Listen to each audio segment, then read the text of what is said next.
Nós passaremos agora a nossa reflexão bíblica desta noite. Aos domingos, nós estamos refletindo na carta do apóstolo Paulo aos Romanos. Carta de Paulo aos Romanos. E eu quero então convidar você a abrir sua Bíblia comigo nesse momento, em Romanos capítulo 3. Nós vamos ler do verso 21 até o 26. Romanos 3, de 21 a 26. É o texto da nossa reflexão desta noite. Então, você que nos ouve agora também em casa, pela rádio, você que nos acompanha pelas redes sociais, abra aí a sua Bíblia conosco, em Romanos capítulo 3, do verso 21 até o verso 26. A palavra de Deus nos diz o seguinte: mas agora se manifestou uma justiça que provém de Deus, independente da lei, da qual testemunham a lei e os profetas. Justiça de Deus mediante a fé em Jesus Cristo, para todos os que creem. Não há distinção, pois todos pecaram e estão destituídos da glória de Deus, sendo justificados gratuitamente por sua graça, por meio da redenção que há em Cristo Jesus. Deus o ofereceu como sacrifício para propiciação, mediante a fé, pelo seu sangue, demonstrando a sua justiça em sua tolerância, havia deixado impunes os pecados anteriormente cometidos, mas no presente demonstrou a sua justiça, a fim de ser justo e justificador daquele que tem fé em Jesus. Vamos orar mais uma vez, pedir a Deus que fale aos nossos corações através da sua santa palavra. Senhor Deus, nós te pedimos que o Senhor nos ensine uma vez mais a santa palavra do Senhor, que o Espírito Santo, neste momento, continue a trabalhar nos corações, ó Deus, imprimindo essa palavra em cada coração. Em nome de Jesus nós oramos. Amém. Amém. Desde o capítulo 1 da carta aos Romanos, verso 18, o apóstolo Paulo vem demonstrando a situação espiritual desesperadora da humanidade que está perdida em seus pecados, distante de Deus e sob a sua ira. No início do capítulo 3, este capítulo que nós lemos agora, Paulo reforça tal ensino, reafirmando que tanto judeus quanto gentios estão perdidos em seus delitos e pecados, e que por si mesmos jamais conseguirão ser salvos. Vejamos aqui alguns trechos deste ensino de Paulo. Eu vou ler para você aqui o início do capítulo 3, mais precisamente do verso 9 em diante. Veja o que Paulo diz. Pois bem, devemos concluir que nós, judeus, somos melhores que os outros? Não, de maneira nenhuma, pois já mostramos que todos, judeus e gentios, estão sob o poder do pecado. Como afirmam as Escrituras, ninguém é justo, nenhum sequer. Ninguém é sábio, ninguém busca a Deus. Todos se desviaram, todos se tornaram inúteis. Ninguém faz o bem, nenhum sequer. Sua conversa é repulsiva, como o odor de um túmulo aberto. Sua língua é cheia de mentiras. Veneno de serpentes goteja dos seus lábios, sua boca é cheia de maldição e amargura. Por onde passam, deixam destruição e sofrimento, não sabem onde encontrar paz. Não têm o menor temor de Deus. É evidente que a lei se aplica àqueles a quem ela foi entregue, pois o seu propósito é evitar desculpas e mostrar que todo o mundo é culpado diante de Deus, pois ninguém será declarado justo diante de Deus por fazer o que a lei ordena. A lei simplesmente nos mostra que somos pecadores.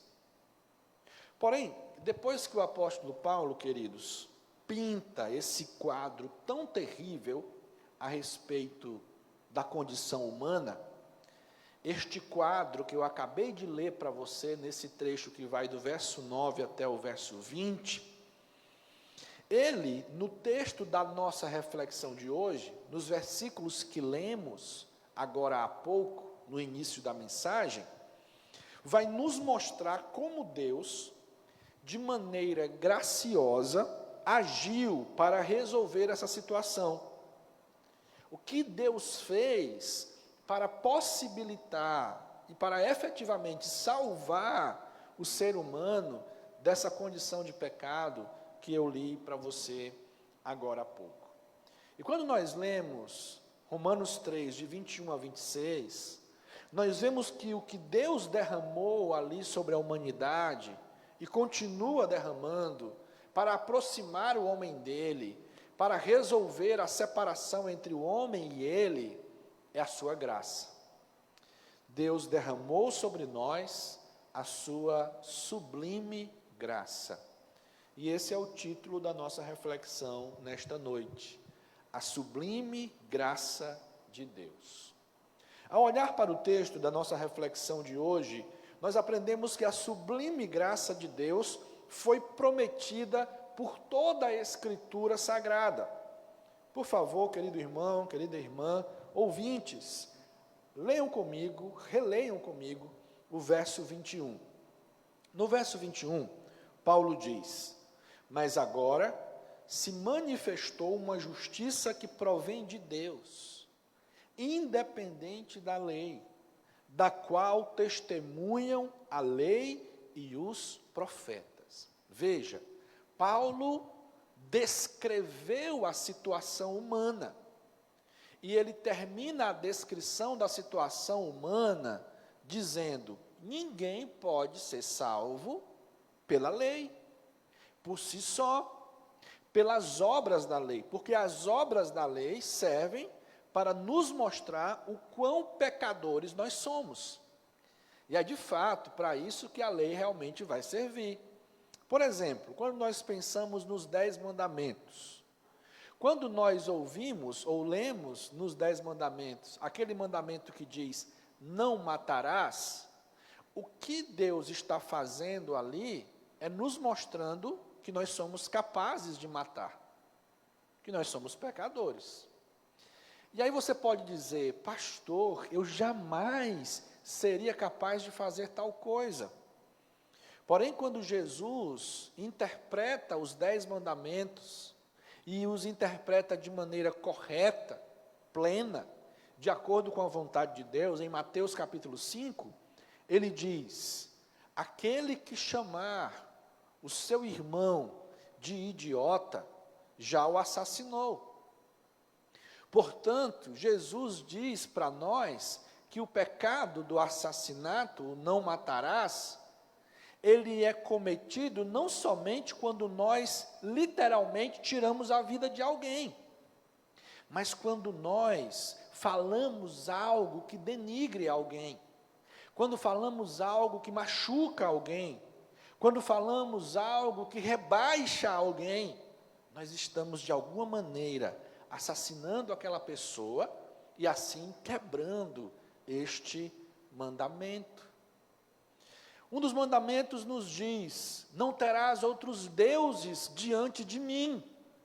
E talvez você diga, eu jamais adorei outro Deus, eu adoro somente a Deus. Mas na verdade nós sabemos que o coração humano é uma fábrica de ídolos. Ídolo é tudo aquilo que toma o lugar de Deus em nossas vidas. Muitas vezes nem é uma imagem de escultura ou algo do tipo. Às vezes é um relacionamento que me afasta de Deus. Às vezes é o meu trabalho que me afasta de Deus. Muitas vezes é uma convicção ou uma ideologia que tenho que me afasta de Deus. Tantas outras vezes é o meu próprio ventre, sou eu mesmo, a minha própria vontade, os meus sonhos e desejos que me afastam de Deus.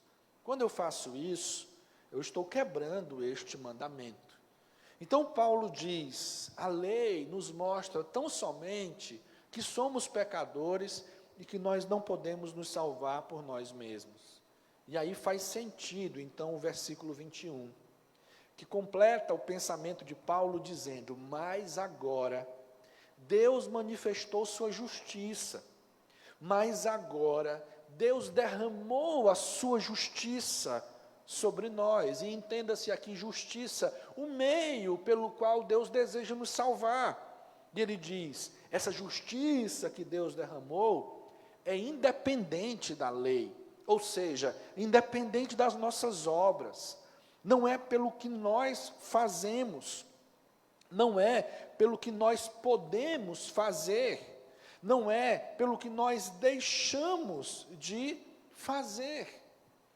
Deus derramou essa justiça que é independente da lei.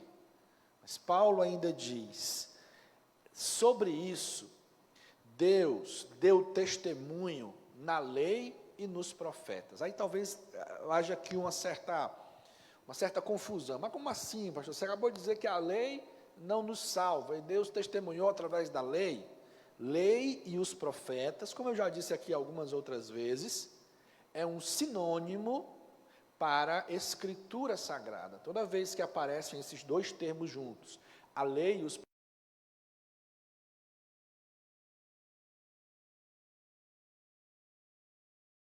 Testamento. Então Paulo está dizendo, Deus providenciou o meio pelo qual o homem pode ser salvo dos seus pecados. E ele prometeu isso, e ele testemunhou a respeito disso, e ele veio mostrando isso, ele veio prometendo essa salvação, este meio, esta justiça que é independente da lei, nas Escrituras Sagradas. E quando nós examinamos as Escrituras Sagradas, é exatamente isso que nós vemos. O Antigo Testamento, dentro daquilo que nós chamamos de a história da salvação, é como que um desvendar, um descortinar do plano de Deus. Pouco a pouco, Deus vai descortinando o seu plano, mostrando o seu plano aos poucos, revelando gradativamente o meio pelo qual ele deseja salvar o ser humano. Já no primeiro livro da Bíblia, Deus faz a promessa da salvação. Deus promete justificar o homem. Em Gênesis, capítulo 3, verso 15, depois que o ser humano peca, depois que o pecado entra no mundo, Deus diz para a mulher, Deus diz para a serpente, eu colocarei inimizade entre você e a mulher, entre a tua descendência e a descendência dela. Eu vou levantar um descendente da mulher, você vai ferir o calcanhar desse descendente, mas ele te ferirá a cabeça. Ali em Gênesis 3,15 está aquilo que nós chamamos de proto-evangelho, a primeira promessa, a primeira menção de salvação, de redenção da parte de Deus em favor dos homens. Mas não somente no livro do Gênesis, quando nós lemos os profetas, nós vemos os profetas também testemunhando dessa promessa de salvação.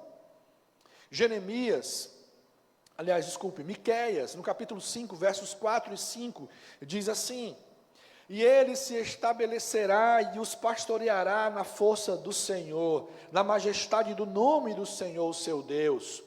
E eles viverão em segurança, pois a grandeza dele alcançará os confins da terra. Ele será a sua paz. Quem é este ele, sobre quem o profeta está se referindo? Quem é esse ele que vai pastorear seu povo? Quem é esta pessoa cheia de majestade? Quem é este que vai nos fazer viver em segurança? Quem é esse que vai estender a sua paz até os confins da terra? Este é Jesus. Miqueias não é o único profeta a falar da salvação que vem de Deus. Jeremias 23, 5 e 6, a Bíblia diz assim: dias virão, declara o Senhor, em que levantarei para Davi um renovo justo, um rei que reinará com sabedoria e fará o que é justo e certo na terra. Em seus dias, Judá será salva, Israel viverá em segurança, e este é o nome pelo qual será chamado: o Senhor é a nossa justiça. Sobre quem Jeremias está falando? Quem é este renovo de Davi? Quem é, segundo os homens, descendente de Davi? Quem é este da raiz de Jessé? Jesus, o nosso Senhor. O profeta Zacarias também fala dessa salvação que Deus traria. Ele diz no capítulo 9, versos 9 e 10: alegre-se muito, cidade de Sião, exulte Jerusalém, eis que o seu rei vem a você, justo e vitorioso, humilde e montado num jumento, um jumentinho, cria de jumenta. Ele destruirá os carros de guerra de Efraim, e os cavalos de Jerusalém, e os arcos de batalha serão quebrados. Ele proclamará paz às nações, e dominará de um mar a outro, e do Eufrates até os confins da terra. Deus vem prometendo em todo o Antigo Testamento que Ele derramaria sua justiça sobre nós, seu amor sobre nós, a sua sublime graça sobre nós, enviando Jesus. Miqueias, Zacarias, Jeremias, Isaías também falou de Jesus, capítulo 9, verso 6, porque um menino nos nasceu, um filho nos foi dado, e o governo está sobre os seus ombros, e o seu nome será Maravilhoso Conselheiro, Deus Forte, Pai da Eternidade, Príncipe da Paz. Deus mesmo lhes dará um sinal, Isaías 7,14. A virgem engravidará e dará à luz um filho, e o chamarão Emanuel. E Mateus vai nos dizer que Emanuel significa Deus conosco. Deus vem prometendo: eu estarei com vocês, e vocês comigo. Eu perdoarei seus pecados, eu os trarei de volta para mim. Ele vem prometendo isso em todo o Antigo Testamento. Chega então um homem chamado João Batista, que conquanto apareça nas páginas do Novo Testamento, João Batista é o último profeta do Antigo Testamento. Ele é essa transição entre o Antigo e o Novo Testamento. E João Batista aparece no Rio Jordão dizendo: vai surgir aquele que é maior do que eu. Eu batizo vocês com água. Ele os batizará com o Espírito Santo e com fogo. Com a pá que ele tem na mão, ele vai separar o trigo da palha. A palha ele lançará para ser queimada, o trigo ele vai recolher no celeiro. Aparece o João Batista e diz: eis o Cordeiro de Deus, que tira o pecado do mundo. Então Deus vem prometendo em toda a Bíblia, desde Gênesis, passando pelos profetas. Não citei o livro dos Salmos, mas poderia tê-lo citado. Chega em João Batista, e João Batista diz: chegou o tempo, eis o Cordeiro de Deus, que tira o pecado do mundo. Vem o apóstolo Paulo em Gálatas 4:4 e nos diz: mas quando chegou a plenitude do tempo, Deus enviou seu Filho, nascido de mulher, nascido debaixo da lei. E nascido para quê? Para cumprir a lei em nosso lugar, para morrer em nosso lugar, para nos dar a salvação, a vida eterna. Jesus não foi um apêndice. O Cordeiro foi morto antes da fundação do mundo. Sua salvação, querido, querida, não foi um improviso da parte de Deus. foi prometido, foi testemunhado em toda a Escritura, na lei e nos profetas, como diz Paulo no versículo 21. A sublime graça de Deus nos é prometida desde o início, em toda a Escritura. Deus vem revelando: eu derramarei minha justiça, uma justiça que não é pela lei. Eu mostrarei a vocês o meio de salvação, e o meio de salvação não é a lei. O meio de salvação não são suas boas obras. O meio de salvação não é sua religião. O meio de salvação é Jesus, o meu Filho, o meu Cordeiro, aquele que eu entrego por vocês. Em segundo lugar, nós podemos aprender nesse texto que a sublime graça de Deus alcança a todos, sem distinção. Isso é o que Paulo fala literalmente nos versos 22 e 23. Releia comigo, por favor, versos 22 e 23. Justiça de Deus, mediante a fé em Jesus Cristo, para todos os que creem. Não há distinção, pois todos pecaram e estão destituídos da glória de Deus. Então Deus revelou essa justiça lá em Gênesis, passando pelos profetas, terminando no nascimento de Jesus, que é o ápice, terminando na revelação do Filho, que é o ápice dessa revelação do plano de Deus. Deus mostrou sempre. E para quem é esse plano?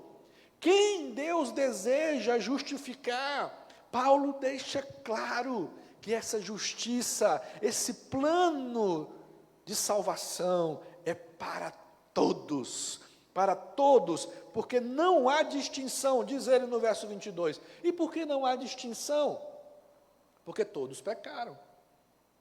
Todos pecaram, verso 23, estão destituídos da glória de Deus. O que é que isso quer dizer? Estão separados de Deus. Há um abismo entre o homem e Deus, um abismo intransponível. Não há meio para o homem chegar sozinho até Deus, para ele transpor esse abismo. Não há como ele construir uma ponte até Deus. Por isso Deus veio nos buscar, e Deus estende essa sublime graça a todos os homens, sem distinção. O que quer dizer sem distinção? Deus quer salvar pessoas, como diz lá em Apocalipse, e é lindo como termina a Bíblia. A Bíblia termina nos mostrando o que acontecerá na glória. Na glória, esse plano de Deus estará completo, será cumprido. E sabe por quê? Porque, como diz Jó no capítulo 42, nenhum dos planos de Deus pode ser frustrado. Aí a gente vai para Apocalipse e a gente vê que lá em Apocalipse, quem é que está diante de Deus? Uma multidão de pessoas que foram salvas, de toda língua, de toda tribo, de toda nação, sem distinção. Ele salva pessoas de todos os lugares do mundo, nas grandes metrópoles, nos recantos mais escondidos. Ele salva pessoas de todas as cores. Ele salva pessoas de todas as classes sociais. Ele salva o rico e salva o pobre, porque a salvação é sem distinção. Em uma das mensagens sobre Romanos, eu não me recordo agora se na mensagem passada ou na antepassada, eu falei sobre essa questão da distinção. Salvar sem distinção é diferente de salvar sem exceção. Como assim? O que eu quero dizer é que haverão pessoas que não serão salvas? Sim. Se sim, então há uma exceção. Não há distinção, pessoa de qualquer lugar, pessoa de qualquer tribo, gente de qualquer raça, gente de qualquer classe social. Não há distinção, mas há exceção. E qual é a exceção? Se nós olharmos para o versículo 22, a gente vai entender. Ele diz assim: justiça de Deus mediante a fé em Jesus Cristo para todos os que creem. É preciso crer, porque Deus amou o mundo de tal maneira que deu o seu único Filho para que todo aquele que nele crê não pereça, mas tenha a vida eterna. Então, todo o que crê, todo o que coloca a sua confiança única e exclusivamente em Jesus, para ser o seu salvador pessoal, este será salvo. Não importa se você tem uma história de vida socialmente aceita e louvável, você precisa de Jesus, você precisa crer em Jesus como Senhor e Salvador.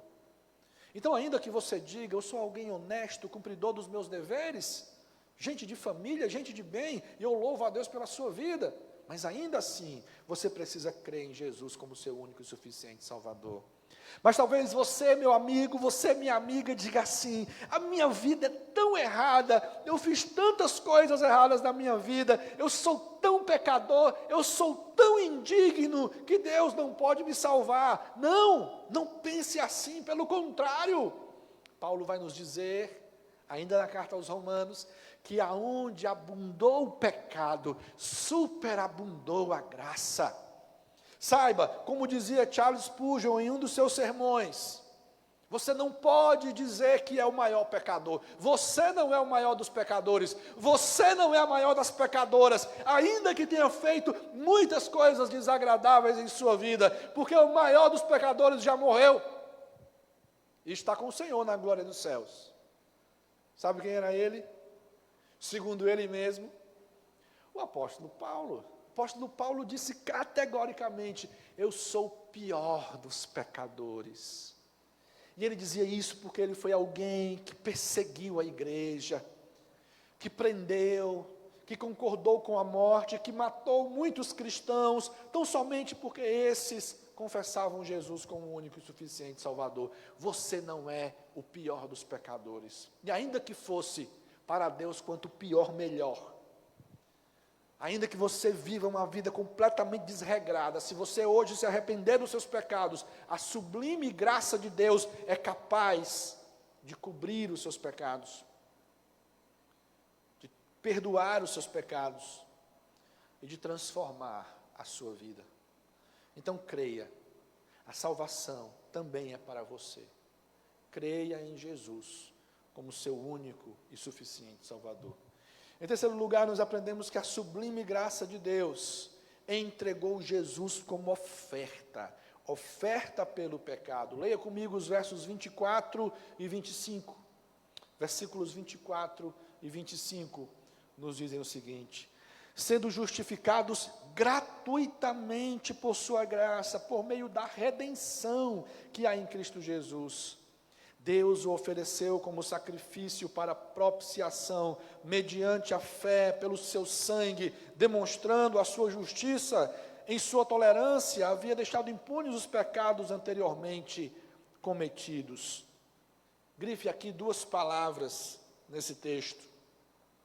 A palavra redenção no verso 24, a palavra propiciação no verso 25.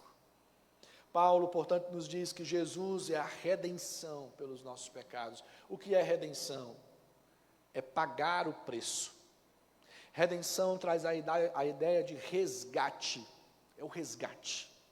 Conta-se que um juiz, ainda quando a Índia era colônia inglesa, resolveu passear pelas ruas da cidade onde ele trabalhava, com os seus magistrados, para conhecer melhor o lugar e também para ter um relacionamento melhor com os seus magistrados.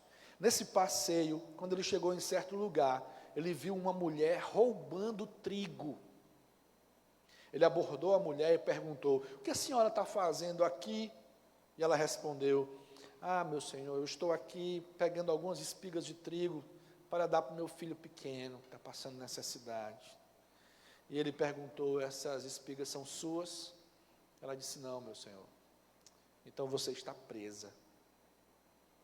E ele prendeu a mulher. A notícia correu. E a população se revoltou contra o juiz, dizendo, você não tem coração. Você é um homem duro, você tem um coração de pedra, essa mulher estava pegando trigo para dar de comer ao seu filho, como é que você prende a mulher? E ele dizia à população, a lei é assim, e a lei é para todos, não importa por que ela roubou, tem que ser presa.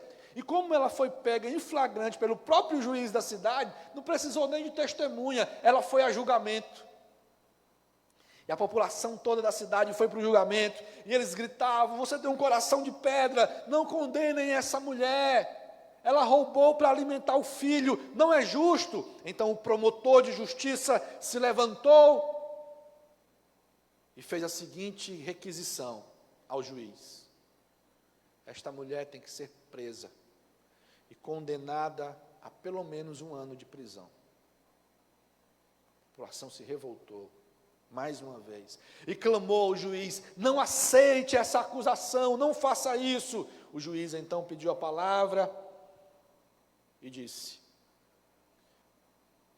a sentença desta mulher, porque ela roubou as espigas de trigo, é a prisão por 1 ano. Ela vai ser presa por 1 ano. Ou terá que pagar 20.000 libras esterlinas. Aí foi que a população ficou maluca mesmo. Mas como é que você faz um negócio desse se a mulher já roubou o trigo porque não tem com o que comer? Como é que ela vai pagar essas 20 libras esterlinas para poder ser livre? O juiz pediu silêncio ao povo, meteu a mão no bolso e pagou aquele valor por aquela mulher. E disse a ela: vá e não furte mais. Deus fez isso.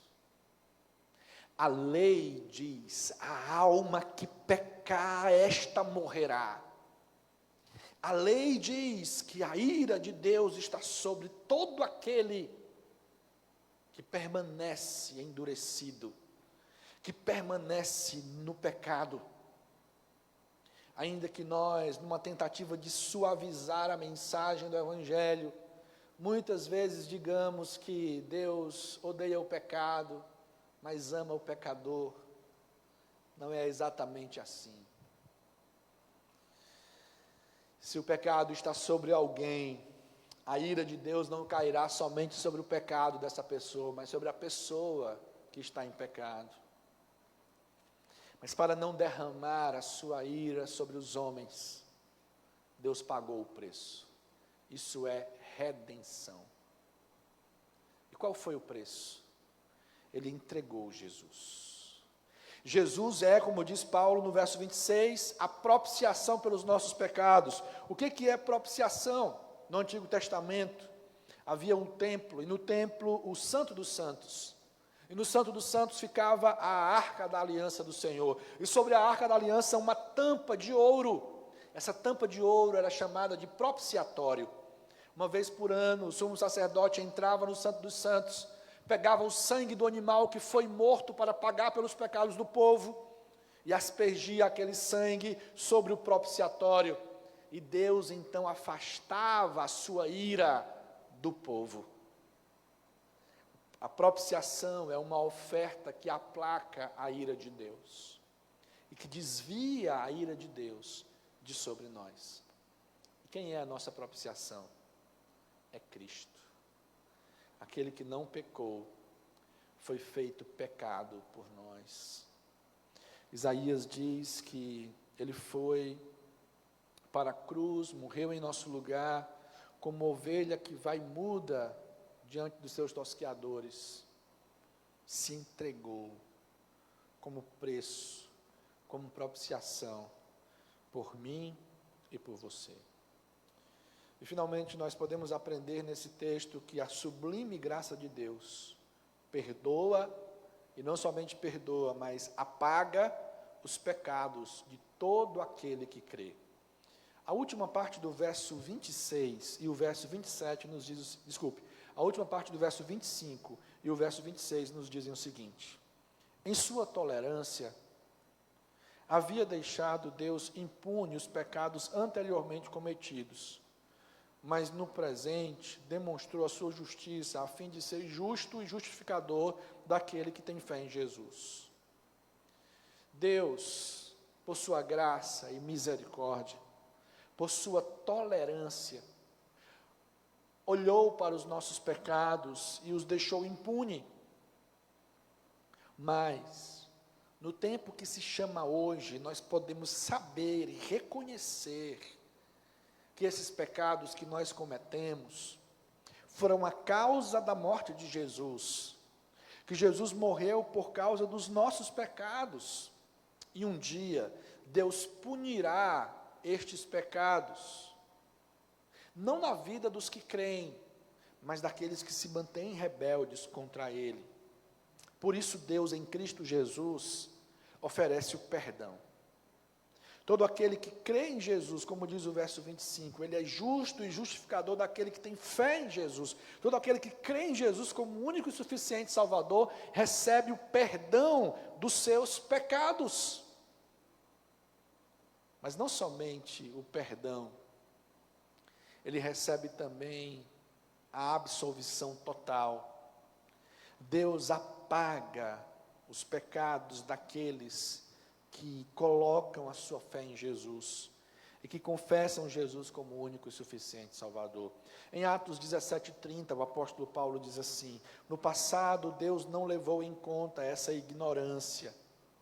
Então, antes de você ouvir o Evangelho, no nosso passado, Deus não levou em conta a nossa ignorância, mas agora Ele ordena que todos, em todo lugar, se arrependam. Essa é a ordem de Deus. Esse é o meio pelo qual nós podemos conseguir o perdão de Deus e podemos conseguir que Deus apague os nossos pecados. É nos arrependermos dele sinceramente, é pedirmos a Ele em arrependimento que nos perdoe. E todo aquele que faz isso, todo aquele que de fato se arrepende e vai até Deus clamando por graça e misericórdia, é atendido. Jesus diz em João capítulo 6, todo aquele que o Pai me dá, de maneira alguma o lançarei fora. Em Miqueias capítulo 7, verso 18, há uma promessa magnífica para mim e para você. Escute. Quem é comparável a ti, ó Deus, que perdoas o pecado e esqueces a transgressão do remanescente da tua herança? Tu não permaneces irado para sempre, mas tens prazer em mostrar amor. Esse é o prazer de Deus. No livro do profeta Ezequiel, Deus diz que não tem prazer na morte do ímpio. O prazer de Deus é em mostrar o seu amor, e Ele demonstrou esse amor em Cristo Jesus. Romanos 5,8, Deus dá prova do seu amor para conosco, tendo Cristo morrido por nós, sendo nós ainda pecadores. A Bíblia nos conta, em João 8, versos de 1 a 11, a história de uma mulher que foi flagrada em adultério.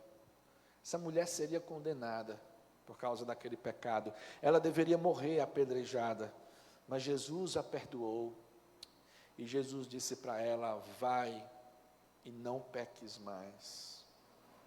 Esse é o desejo de Deus para a sua vida, querido ouvinte, querido amigo e amiga que agora me assiste também pelas redes sociais. Esse é o desejo de Deus para a sua vida, te dar um recomeço, um novo começo, esquecer as suas transgressões, jogar as suas transgressões, os seus pecados no mar do esquecimento, apagar os seus pecados, perdoar os seus pecados e te dar a oportunidade de começar de novo.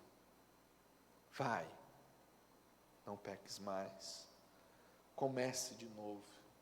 Somente a sublime graça de Deus é capaz de perdoar os nossos pecados, de apagar os nossos pecados e de nos dar nova vida, um novo começo. Então eu clamo nessa noite, eu peço nessa noite, eu apelo nesta noite, eu rogo nesta noite que você creia hoje mesmo em Jesus como seu único e suficiente Salvador. Não deixe para depois, não deixe para amanhã. Receba o amor de Deus, amor que Ele tem prazer em mostrar. receba o perdão de Deus, entregando a sua vida a Cristo, convidando Jesus para ser o seu único e suficiente Salvador. Faça isso hoje mesmo, faça isso agora mesmo, onde você está, e você vai experimentar a sublime graça de Deus, transformando a sua vida. Eu quero orar por você agora. Senhor Deus e Pai, nós agradecemos pela Tua sublime graça, maravilhosa graça, que foi derramada sobre a humanidade em Cristo Jesus, o nosso Senhor. Essa justiça Tua que nos era prometida desde o Antigo Testamento, desde o Gênesis, que foi sendo mostrada e demonstrada através dos profetas, e que se fez real, plena, completa, em Jesus Cristo nosso Senhor, que nasceu de mulher, que viveu uma vida sem pecados, que entregou-se na cruz, no Calvário, para nos dar a salvação, que foi sepultado, mas ao terceiro dia ressuscitou, e está agora à tua destra a interceder por todos aqueles que são teus. Ó Pai, que essa mensagem agora encontre lugar nos corações. Eu não posso ver, nem mensurar os resultados dessa mensagem que hoje foi pregada, mas o que eu sei é que a Tua palavra não volta vazia, e o que eu te peço é que o Espírito Santo agora esteja quebrantando corações, salvando vidas, restaurando vidas, perdoando pecados, fazendo novas todas as coisas. Em nome de Jesus nós oramos, agradecidos. Amém. Queridos, eu quero encerrar esse culto refletindo agora com vocês através de um louvor, que é uma oração de reconhecimento da parte de todos aqueles que já experimentaram a sublime graça de Deus em sua vida, que já foram salvos, que já foram restaurados. Então, como alguém que é amado por Deus, que foi resgatado por Deus, que foi alcançado pela sublime graça de Deus, cante comigo nesta noite esse hino do nosso inário HCC, Cristo me amou e me livrou. Vamos louvar ao Senhor juntos.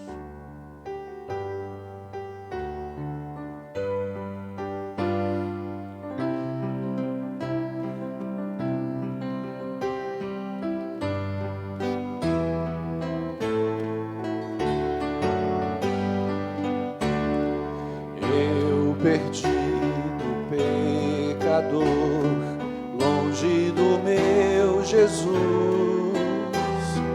já me achava sem vigor, a perecer sem luz.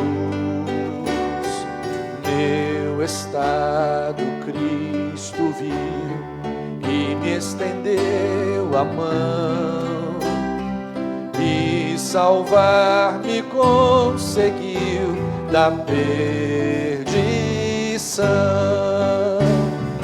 Cristo me amou e me livrou, o seu imenso amor me transformou, o seu poder e seu querer.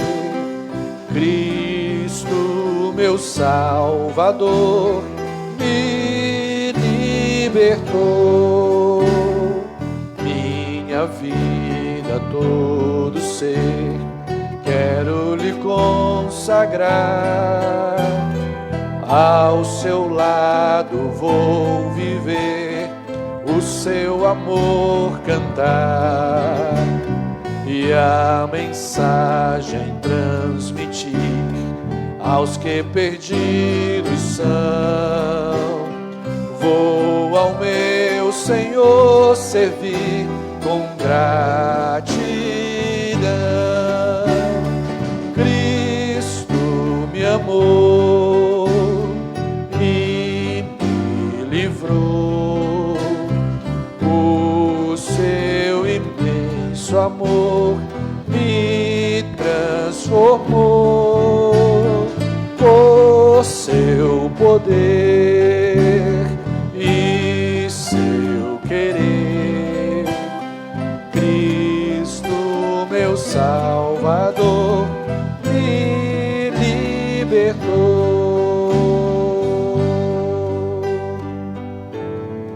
Que o amor de Deus, o nosso Pai, que a graça salvadora de Jesus, nosso Senhor, que a comunhão e as consolações do Espírito Santo estejam com todo o povo de Deus, hoje e sempre. Amém. Tenham todos uma boa semana, na graça e na paz de Jesus, o nosso Senhor.